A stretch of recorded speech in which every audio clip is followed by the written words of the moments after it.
Bonjour à tous, je vous accueille dans cette troisième vidéo qui parle des expressions idiomatiques que nous pouvons rencontrer dans notre contexte de travail. Si vous n'avez pas vu les deux vidéos précédentes, vous n'avez qu'à regarder dans la description de celle-ci pour trouver les liens nécessaires. Et maintenant, c'est parti. La première expression, tirer les ficelles. Ça veut dire manipuler ou contrôler la situation dans l'ombre. Par exemple, personne ne sait qui dirige, mais on sait que c'est lui qui tire les ficelles. Lorsqu'on parle de cette expression tirer les ficelles, on imagine un théâtre de poupées. Pourquoi il y a toujours un humain qui se cache dans l'ombre? Il tire les ficelles pour faire bouger la poupée de la façon qu'il veut. Et donc, on utilise cette expression également dans d'autres situations. Quand quelqu'un dans l'ombre dirige et contrôle une situation au travail, par exemple. Parfois, vous avez le chef direct, mais ce n'est pas toujours lui qui prend toutes les décisions. Parfois, nous ignorons qui décide. Est-ce un conseil d'administration? On ne sait pas. Donc, mémorisez cette expression, tirer les ficelles. L'expression numéro 2, mettre son grain de sel. Mettre son grain de sel. Ça veut dire donner son opinion même s'il n'a pas été sollicité. On ne vous demande pas, mais vous dites quand même votre avis. Globalement, c'est ça ce que ça veut dire. Par exemple, tout allait bien jusqu'à ce qu'il mette son grain de sel dans la conversation. Vous savez très bien qu'un grain de sel, il faut le manipuler avec beaucoup de précautions. Lorsque le plat est trop salé, il est immangeable, il est infect. Donc, il faut y aller avec parcimonie avec le sel. C'est pourquoi mettre son grain de sel, c'est toujours négatif. L'expression numéro 3, avoir une dent contre quelqu'un. Ça veut dire être en colère ou alors rancunier contre quelqu'un. La personne vous a fait quelque chose et vous avez toujours cette rancœur, ce ressentiment. Vous avez quelque chose contre cette personne. Par exemple, il a une dent contre moi parce que je n'ai pas approuvé son idée. Alors pourquoi on dit j'ai une dent contre quelqu'un? Honnêtement, je n'ai pas d'idée là-dessus. Est-ce que vous avez la vôtre? Quelle technique vous utilisez pour mémoriser cette expression? N'hésitez pas à le partager dans les commentaires. L'expression numéro 4, lever le pied. Lever le pied. Ralentir ou alors diminuer, réduire ses efforts. Par exemple, après un mois intense, il est temps de lever le pied. Lever le pied, on peut très bien imaginer quelqu'un qui est en train de conduire la voiture. Lorsque vous appuyez sur la pédale d'accélération, vous roulez vite. Mais si vous levez le pied, vous relâchez cette pédale, vous allez rouler un peu moins vite, vous allez reprendre de l'énergie pour la suite du chemin. Et parfois, c'est important d'aller un peu moins vite pour aller plus loin. Alors, n'oubliez pas de lever le pied, surtout en période de travail très intense, ou alors juste après. L'expression suivante, tomber à pic. Ça veut dire arriver au bon moment. Par exemple, ton aide tombe à pic. Je ne savais absolument pas comment résoudre ce problème. Très souvent, même si la montagne est énorme, le pic est quand même très petit, très réduit, très fin. Donc tomber à pic, c'est quelque chose qui est difficile, mais lorsque vous tombez pile au bon moment, c'est là qu'on dit « tu es tombé à pic ». L'expression numéro 6, faire passer la pilule. Faire passer la pilule. Il s'agit ici d'un médicament, évidemment.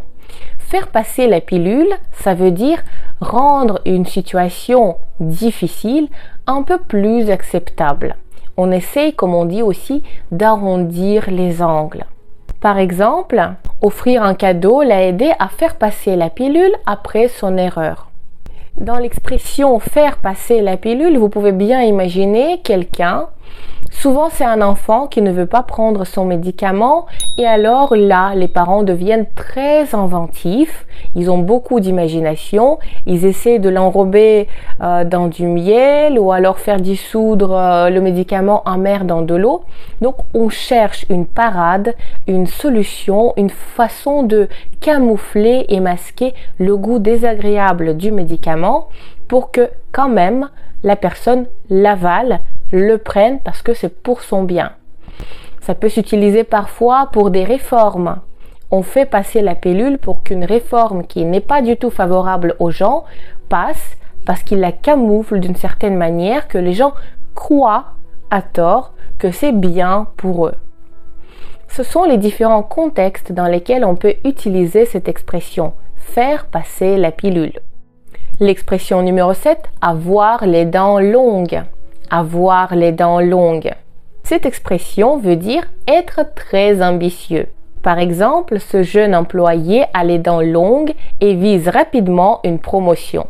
C'est une expression qui est assez drôle. Moi, quand on parle des dents longues, j'imagine plutôt une souris ou un rat qui a les deux dents de devant qui sont longues, effectivement, qui peuvent ronger quelque chose de manière plus efficace. Est-ce que c'est de là que ça vient? Je ne sais pas, mais cette image-là m'a permis de mémoriser plus facilement cette expression. L'expression numéro 8, traîner en longueur. Cela veut dire durer trop longtemps. Par exemple, cette réunion inutile traîne en longueur et nous fait perdre du temps. Dans tous les cas, quand on dit que quelque chose traîne, ça prend du temps, c'est presque tombé par terre et quand vous le tirez, ça traîne et c'est ralenti par le frottement. Donc, c'est difficile d'avancer avec quelque chose qui traîne par terre. De la même façon, une réunion qui devait prendre 1 heure, mais qui prend 2 heures à la place de ça, donc qui traîne en longueur et qui n'apporte rien d'utile finalement. C'est plus long, mais ça n'apporte pas plus de solutions. C'est 2 fois plus long, mais ce n'est pas 2 fois plus efficace.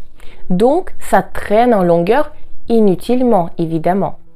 L'expression numéro 9, tirer sur la corde. Tirer sur la corde. Ça veut dire exagérer ou abuser d'une situation. Par exemple, si tu continues à tirer sur la corde, tu vas finir par t'épuiser. On imagine par exemple un jeu où il faut tirer, 2 équipes tirent chacune sur sa corde. Tant que vous tirez, ça vous demande énormément d'efforts. Vous vous épuisez à le faire. Donc lorsque vous êtes tout le temps à fond dans votre travail, vous tirez sur la corde. Peut-être que vous demandez trop à votre corps. C'est dans ce sens-là qu'on utilise cette expression. Ça ne veut pas dire qu'il faut travailler moins ou moins bien, mais peut-être répartir ses efforts de manière plus logique et aussi faire des pauses, récupérer, se reposer pour ne pas être épuisé, pour ne pas être en burn-out. Et la dernière expression de cette série, c'est remettre les pendules à l'heure. Remettre les pendules à l'heure veut dire clarifier une situation ou alors rétablir la vérité. Par exemple, après toutes ces rumeurs, il était temps de remettre les pendules à l'heure. Pour ne pas se tromper, pour être dans la vérité, il faut toujours remettre les pendules à l'heure. Remettre les choses dans leur contexte et il y a une expression synonyme de celle-ci, c'est remettre l'église au milieu du village. Parce que si vous connaissez bien la France, chaque ville et chaque village a été construit autour d'une église. Au centre de chaque endroit où vivent les gens se trouve une église. Donc aujourd'hui, on dit plus remettre les pendules à l'heure, mais j'ai entendu assez souvent, un peu moins, mais assez souvent quand même, remettre l'église au milieu du village. Comme à chaque fois à la fin d'une vidéo, je vous rappelle, n'oubliez pas, ne pas déformer les articles et les prépositions que vous utilisez avec les expressions.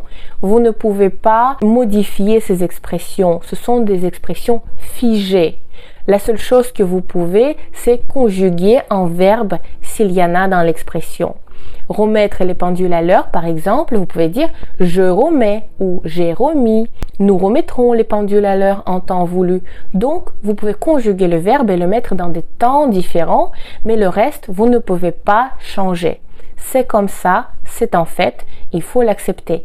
Donc, ces expressions, il faut non seulement les connaître, mais aussi connaître bien tous les articles et toutes les prépositions qui s'utilisent dedans. En attendant, je vous souhaite d'apprendre le français sans stress et avec plaisir pour atteindre des résultats remarquables.